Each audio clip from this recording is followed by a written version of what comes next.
Welcome to AI Gaming. Today, we're going to discuss a review of Darkest Dungeon 2, the highly anticipated follow-up to the critically acclaimed Darkest Dungeon.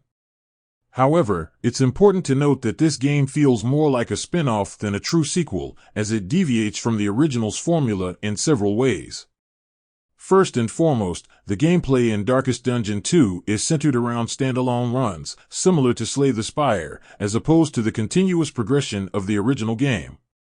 This change results in a more focused, moment-to-moment gameplay experience with more defined character roles. While some players may appreciate the new approach, others who enjoyed the emergent storytelling and long-term progression of the original game may not feel the same connection. In Darkest Dungeon 2, you gather a team of 4 adventurers to protect the Flame of Hope, the last true light in the world, as you journey through a node-based map facing combat, events, and special rewards.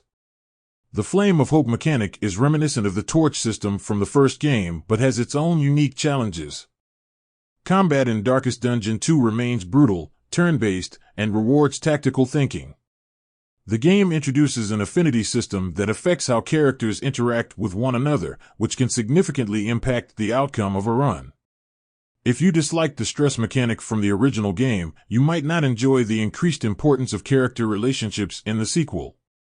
While Darkest Dungeon 2 may not reach the same heights as its predecessor, it still offers a fun, engaging experience, especially if players can appreciate it as its own entity rather than a direct continuation of the original.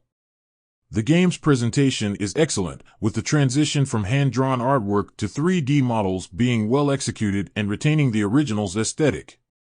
In conclusion, Darkest Dungeon 2 is a distinct and enjoyable game, but it's essential to approach it without preconceived notions based on the original game. It might take some time for fans of the first game to adjust to the changes, but those who embrace the new direction will find an engaging and exciting experience, even if it doesn't quite match the masterpiece status of the original Darkest Dungeon.